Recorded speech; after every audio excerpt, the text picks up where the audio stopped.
live.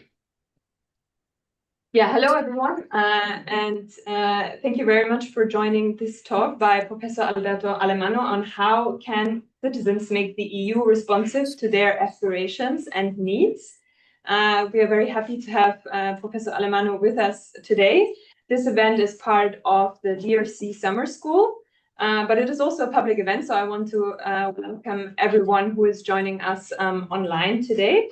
My name is Sophia Weiter. I'm a research associate at the IDM, the Institute for the Danube Region and Central Europe, and I will be moderating this session.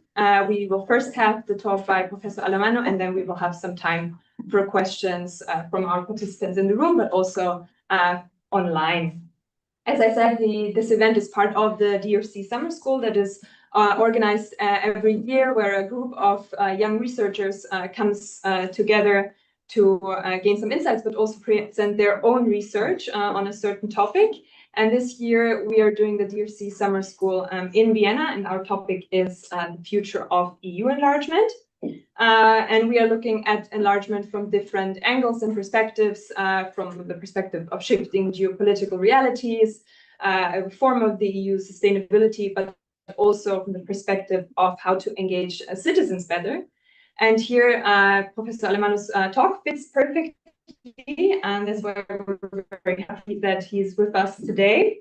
Professor Alberto Alemanno is the Jean Monnet Professor of European Union Law at the AGC Paris, and he's visiting professor at the College of Europe in Bruges and Natolin. He is one of the leading voices on the democratization of the European Union by theorizing and experimenting new forms of participatory governance and democratic innovations in the transnational space. He's a regular contributor and TV commentator across international media outlets. And due to his commitment to bridge the gap between academic research and policy action, he was, amongst others, recognized also as a young global leader by the World Economic Forum, and also as one of the top 40 influencers in Europe by Politico. And with that, I give the floor to you, Professor Alemanno. Yes. Thank you so much for the opportunity, and hello, everyone. Nice to join your summer program from afar. As you've heard, I took Europe very seriously because it became my life, but it also became the object of my study. And this might explain why I'm so passionate about this research question, which is what kind of role citizens can play, do play in European integration. So let me kick off by asking a question I've been asking for a long time all across Europe. And the question for you is, what Europeans never do together? Europeans do a lot of things together, right? They travel across, they do business, they trade, they buy property, they look for a job, they look for partners all across the European Union. But there's something that they never do together. And I wonder whether any of you would like to provide an answer to my question. So, hello. My name is Yannis. I would argue that they don't debate together, especially for common European issues. So, common platform that they can debate in real time at the same time. Right. If you think about it, yeah, there's very little political deliberation happening across Europe because European politics is something that Europeans never do together. And to have deliberation, you need to do, I sense a bit of a Greek accent from you. So I guess you refer, I can clearly say that, yeah, we Europeans never do politics together. And without doing politics, without a big capital P, I don't think you're going to be able to actually get to know each other and to actually create a space in which we can inform one another.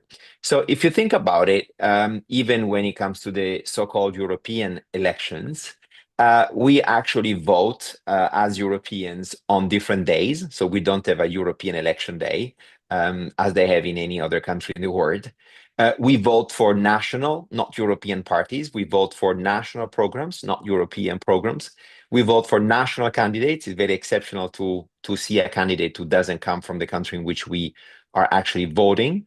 And all of this means that, yeah, there's not so much European in the European elections. And incredibly, we have normalized the fact that there's very little European in the European elections. So when you look at the European party system, today, most of the scholars who have been studying the European political parties that have emerged since 1979, when for the first time Europeans were given the chance to directly elect their representatives, none of these European political parties are actually recognizable, visible to the citizens of Europe. So we don't really have a fully fledged European party system. Who decides who runs for the European elections, who decides on what kind of platforms do they run are basically national political parties. They're those calling the shots. And when you look at your ballot box, I think there are a few ballot boxes here coming from Belgium, coming from Greece, coming from Italy. You won't find, besides a few exceptions, any logos allowing you as a voter to actually establish a relationship between your national party and their membership to a European political party. And this leads to a situation which I think is grotesque, but again, that we have totally normalized, in which you might have a party or a coalition government like the one we had in the Netherlands for many years between VVD, Mark Rutte party, Liberal Party, with the other Dutch Liberal Party called D66, that falls, so you no longer have a government in the Netherlands because these two parties don't get along well, but those parties continue to voting exactly in the same way at the European Parliament because they're a member of the liberal family. How many Europeans know that when voting for CDU in Germany, they're actually voting for New Democracy, they're working for Forza Italia, they're working for Républicain? How many people actually know that, you know, if you're voting Giorgia Meloni, you're also voting for PIS in Poland? I can keep going on and on, but the point here is that there is no intelligibility of the political system because we are insulating artificially the European politics from the national one and vice versa. Inevitably, this is reflected, is a bit of a chicken and egg question, on the absence of a European public sphere, right? When a European political leader, the former chancellor, is addressing the European Parliament, his speech is going to be narrated through 27 parallel prism. Why? Because there's not the European one. There are not a media space that is going to be allowing all citizens to really understand what he actually said. He said different things that are going to be interpreted in very different way. Think about the motion of censure that has been just going through, has been rejected by the European Parliament on the von der Leyen Commission. The Irish MEPs were very critical and they voted vastly against von der Leyen because they perceived that she hasn't done the right thing. She hasn't done the right things on Gaza. So the Irish MEP were thinking about von der Leyen in Gaza.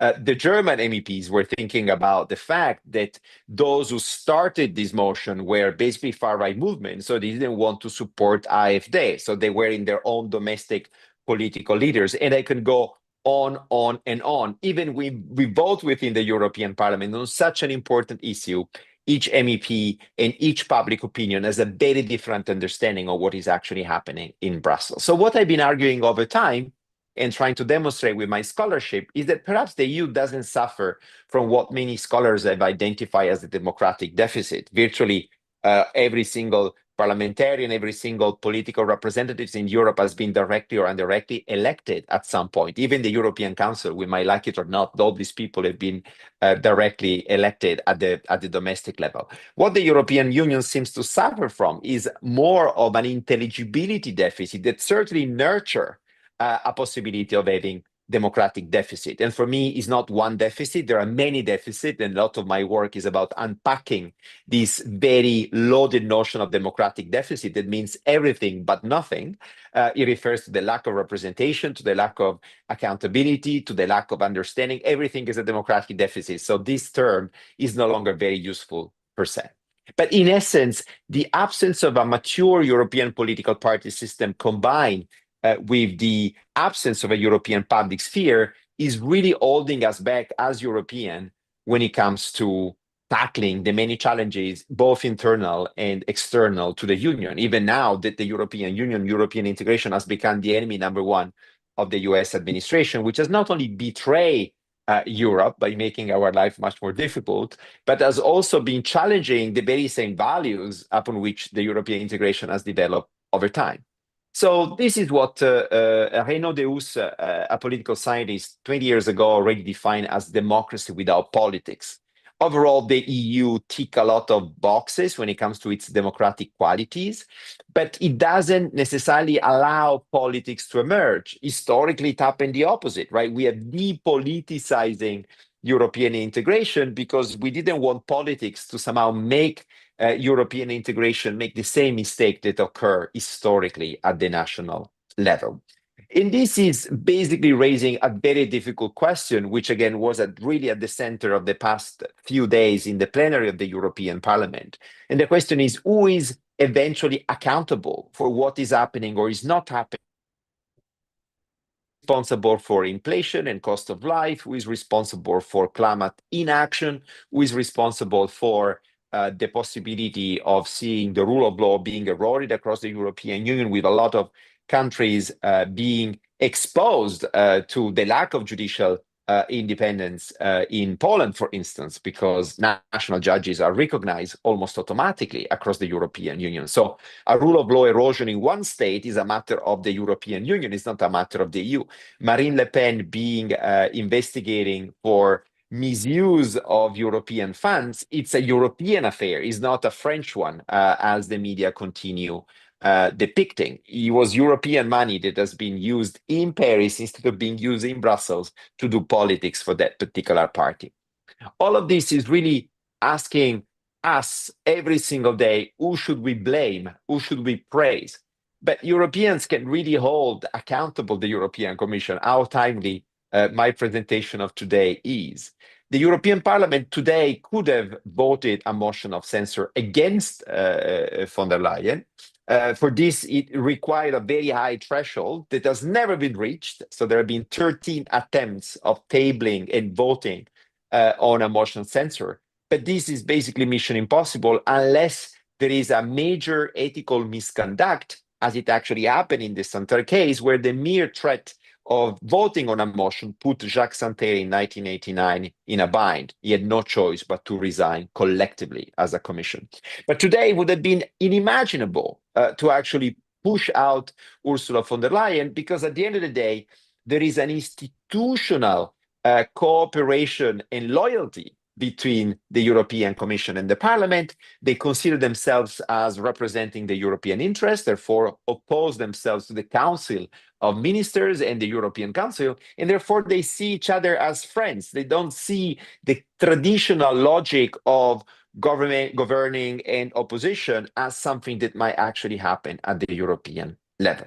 But in the meantime, if European politics never took off, the Europeanization is a phenomenon that has been affecting all of us in terms of social, economic, cultural development in a way that has led many millions of people to either live in a different country of the Union or to be exposed to a different country of the Union. So if I ask you numerically, how many European citizens, and I'm sure many of you do live in a different country than the country in which they were born, which would be your answer?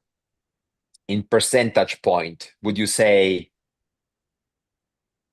what is the percentage point that you have in mind? I don't want to give you any figure, otherwise you're going to be anchoring to that figure. 45.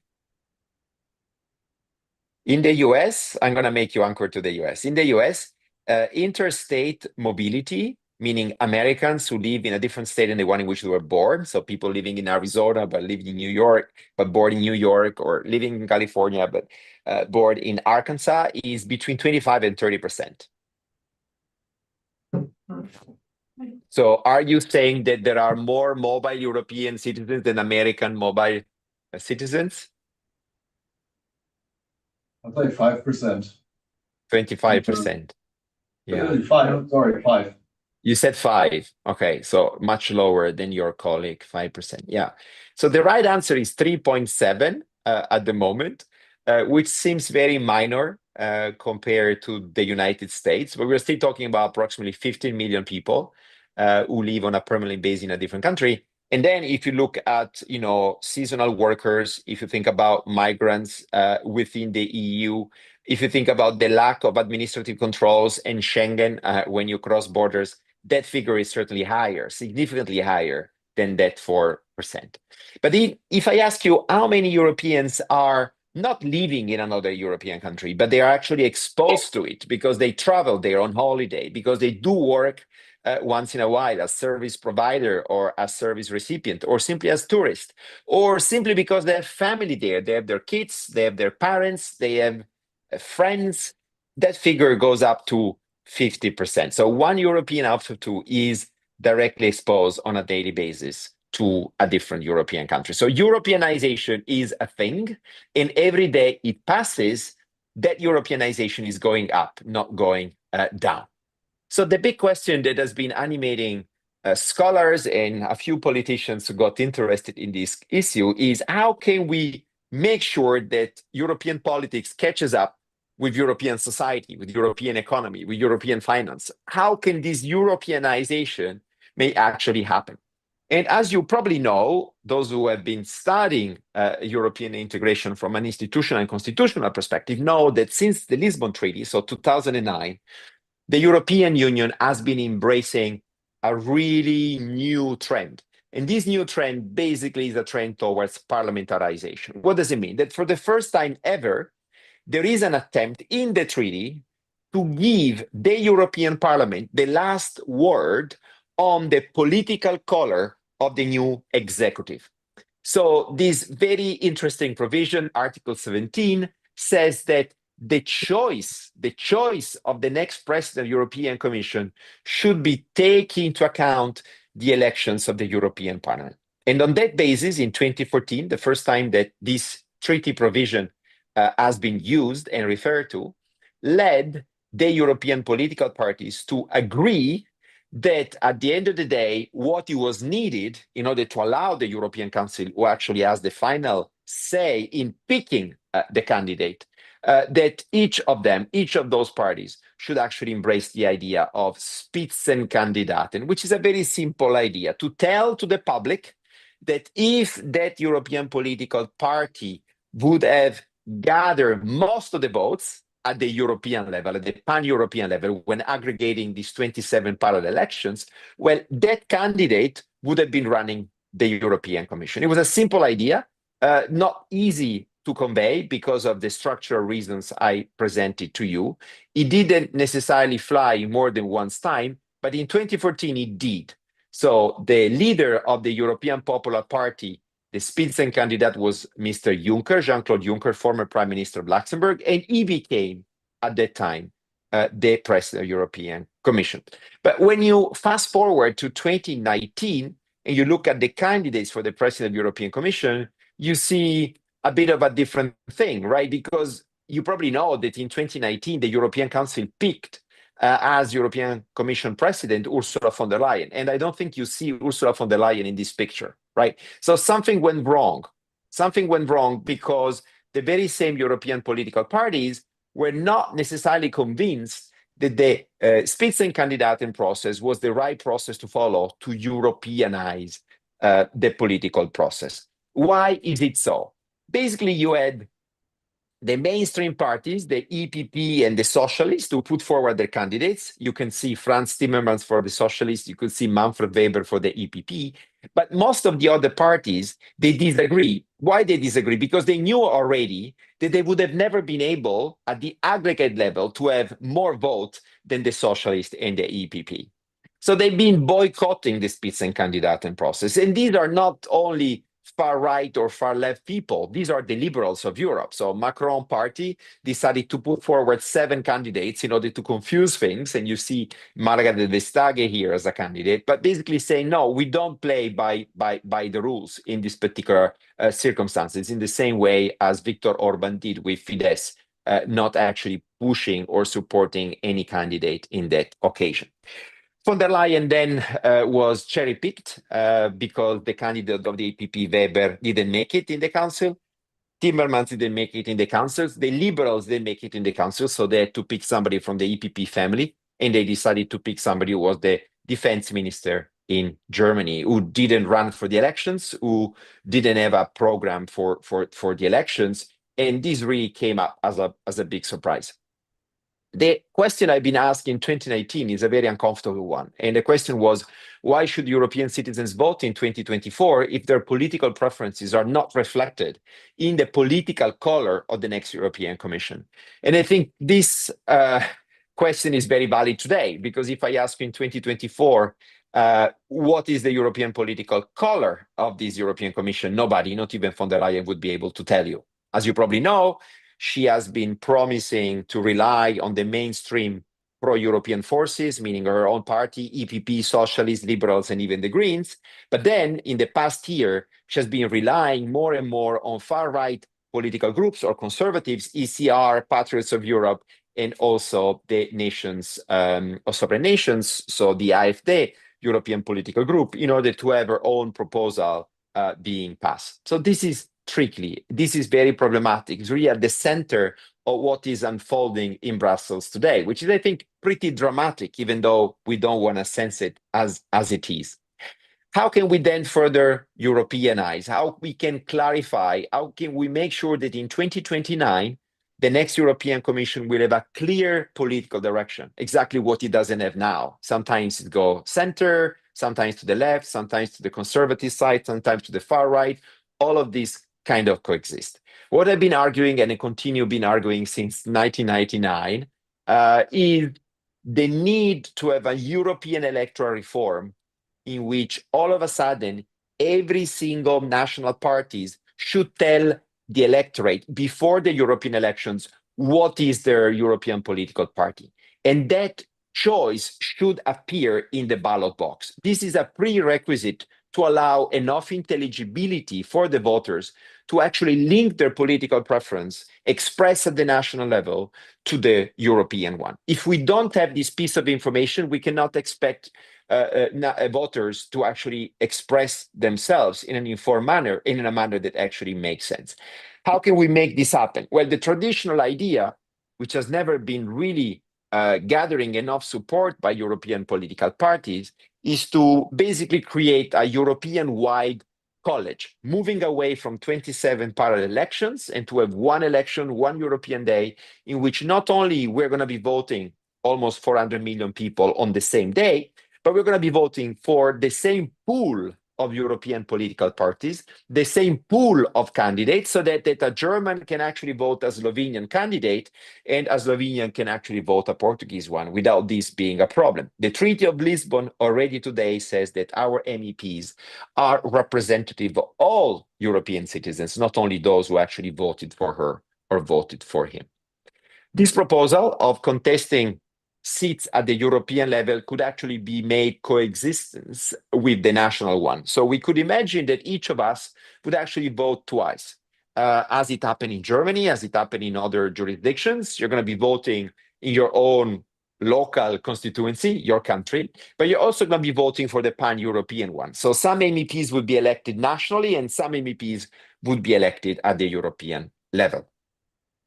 It's a long story, but this proposal didn't make it in 2018, meaning that the European Parliament voted against this idea, which was a bit surprising because many of these MEPs today would be keen on, campaigning across European countries. But then it was taken up again in 2021, and this new electoral law was actually put to a vote to the new European Parliament, actually the previous one, which voted in favor of it. So we had 400 out of 700 MEPs voted in favor of this idea of so-called transnational list. But despite this attempt of including the Spitzencandidate idea, having the logo on the ballot, having a unified voting system with same votes, same eligibility requirement, and same modalities of vote, some European countries today allow voting at 16, more and more countries, Austria, I think, Belgium, and a few others. most of these countries actually are against this idea. So this proposal didn't even make it to the table of the European Council. And this basically led to an impasse. And we just voted a year ago on the very same old electoral law that was initially adopted in 1976 and then amended a few times, but never really made a much of a difference. The other attempt that was made at Europeanization was the so-called Conference on the Future of Europe that some of you might have heard of. If you are in European circles, unfortunately, most of the citizens have not heard about this. But the idea was to randomly select citizens of Europe, over 800, make them gather 3 or 4 times, and make them discuss about European issues, having a sort of mini Erasmus for people who, unlike us, don't speak foreign language, who didn't have the privilege to study much or not to study Europe and its institutions.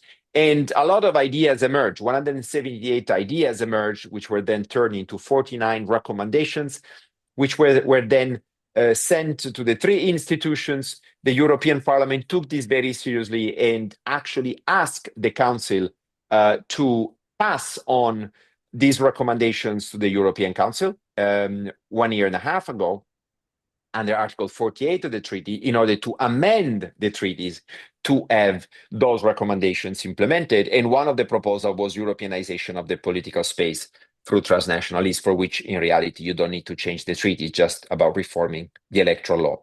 However, the Council of the European Union, the Council of Ministers, decided not to transfer this request to the European Council. So we had a bit of a political impasse, which is legally relevant. Potentially the Parliament could have brought the Council before the Court of Justice, but it didn't. And eventually the Conference on the Future of Europe didn't lead too much of an impact on Europeanization per se. And then, as I anticipated, we have been seeing this kind of spits and charade, right? Ursula von der Leyen running again, which is perfectly fine. Now, most Europeans do know her for good or bad reasons, but she's notable. She's a member of the EPP. She has been governing Europe for 4 years, and she was presented for 5 years, but she was presented as the candidate by the EPP. But what about the other European parliamentary group, political parties? Well, they put forward candidates, many candidates who actually had no chance to actually oppose von der Leyen for the very simple reason that their parties don't gather enough votes. So this idea of automaticity, the European political parties that get most of the votes will get the European Commission, it's something that is holding back even the socialists to put forward a candidate who might have a chance to actually gather that particular consensus. So very tricky, very problematic.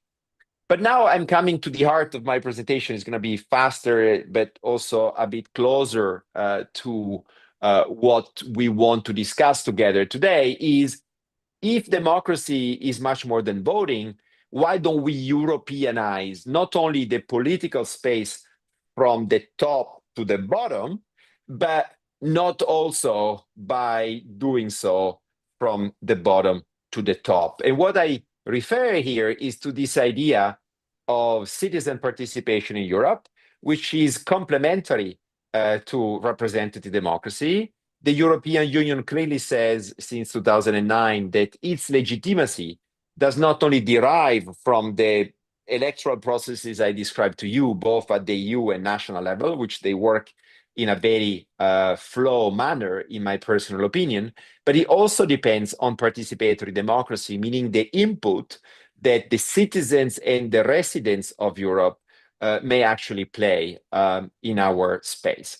So over the years, I've been systematizing and theorizing how this European participatory toolbox could be used further by arguing that if more citizens would be using petitions to the Parliament, complaints to the Ombudsman, public consultation to the European Parliament, to the European Commission, European citizen initiatives, well, most likely European Union today would look very different than it is today.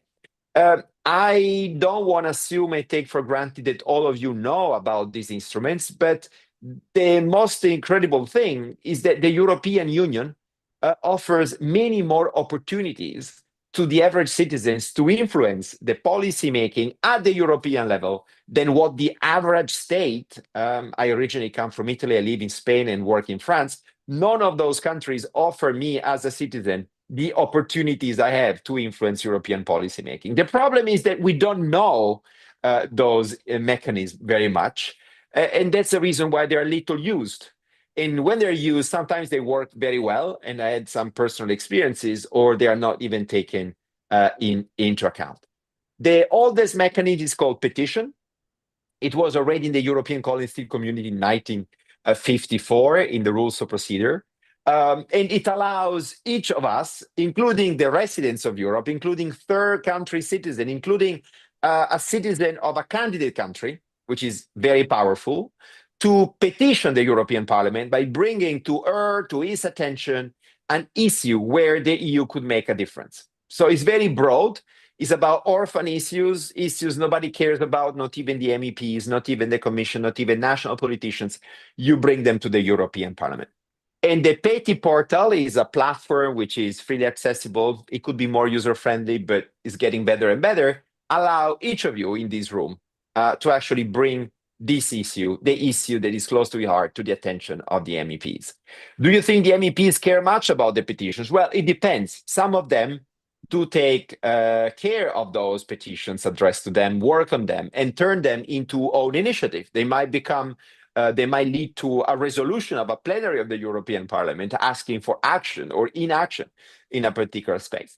And then I'm going to mention the last, very last, the youngest instrument of participatory democracy, which is the European Citizen Initiative, which is a bit like a petition, but which is collectivized. Why? Because it allows 7, not 1, 7 European citizens coming from 7 different European countries this time. So you need to be a European citizen in order to get this started.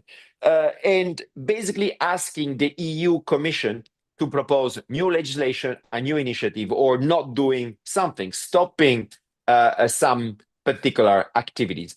Up to now, there have been approximately 110, 112 ECI register, which is peanuts compared to the fact that, there are 450 million European citizens. And I had the privilege and luck to actually register the first one, the first ECI in 2012 with my students, which was called European single tariff. And we asked the Commission to get rid of international roaming charges. Those were the extra charges we're paying when making a call or receiving a call and then using the internet in a different European country. We don't take credit, but we set the agenda for that particular issue. We never collected the 1 million signature required for the European Commission to get back to us. But you know what? The Commission at the time liked the idea. So they got back to us and we got the ball rolling, and even the telecom operator made some efforts in order to make it happen. And since 2015, international roaming charges for calls and data are currently gone.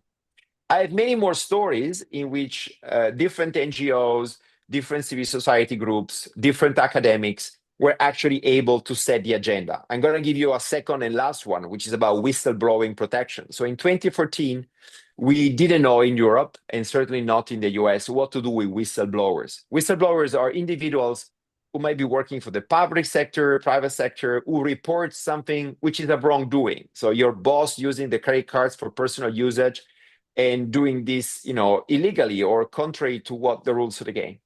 And by reporting, this whistleblower is basically acting as an anti-corruption agent. It allows public or private money not to be corrupted, not to be used for the wrong reasons. So many people, including myself, thought that the European Union should actually allow whistleblowers to come up and to be protected, because what happens to whistleblowers is that they lose their job as soon as they speak up. But on the very same day in which the first European whistleblower, Antoine Deltour, actually spoke up and said that Luxembourg was signing tax rulings by giving free passes and special fiscal treatment to PayPal, Amazon, and many others, on the very same day in which he was prosecuted by the Luxembourgish prosecutor and fiscal authorities, on the very same day, the European Parliament decided to grant him the prize of Citizens of the Year. So there was a bit of a schizophrenic understanding of what a whistleblower is about and what should be doing as society. No European political party had a chance to mention this issue, but we did. So we prepare a draft directive as if we were part of the parliament, but we weren't. We were a bunch of different organizations in civil society, academics, Transparency International, the European Ombudsman, Eurocad, and many others. And we showed to the European Commission at the time that it was actually possible and legal for the European Union to propose protection for whistleblowers. So you fast forward, and the Timmermans cabinet at the time, including this as one of the political priority, and it became a reality in spring 2019, I believe. So what do we do here? What do we do? Well, the number of petitions remain very modest. We're talking about an average of 1,000 per year. Only in Germany you have 13,000, but you have 90 million, not 450. So we have an issue. When it comes to complaints to the ombudsman, they're also very low. They make a difference in 90% of the cases. So if you do a complaint to the ombudsman 90% of the time, this makes a difference for you. The European Citizen Initiative is picking up. The access to document request is also a valuable tool, but not necessarily being used. And the public consultations are not used in the same way across Europe. So very often the Germans tend to take much more seriously some consultations than other parts of Europe. This was the case when Juncker decided to ask Europeans whether to have one single time zone for the summer change, for the summertime. And we had, 4% of the Germans responding, but only 0.0% of other Europeans responding. So very, very problematic to do that. So my call for you is that the European Union can do much better on participatory democracy, but that for historical reasons, European leaders, European party politics seems to be very, I would say, suspicious of any expression of popular sovereignty that might make their life a bit more difficult, which might politicize Europe even further. So there's an historical atavistic reflex in the history of European Union that prevents these demands from actually happening. However, this historical neglect for citizens voicing in the European Union, I think, is dangerous, is a dangerous game. If you think about how the next generation EU that followed the COVID vaccine, the joint procurement of vaccines, the European Peace Facility, today the SAFE proposal for rearming the European Union is currently happening, is systematically bypassing not only citizens, but also citizen representatives, because the legal base is used to propose this, Article 122 of the treaty, bypasses the European Parliament. So we see more and more executive power, we see less and less parliamentary control, and obviously citizens are even less involved than they were in the past. So if the power wielded by the European institution in Brussels is set to increase, which is my prediction, because of external circumstances, we're going to see the EU doing more, and this is not going to be accompanied by an equivalent increase in the level of participation by citizens, either through electoral means or through the direct participation, I think we are going to get in trouble.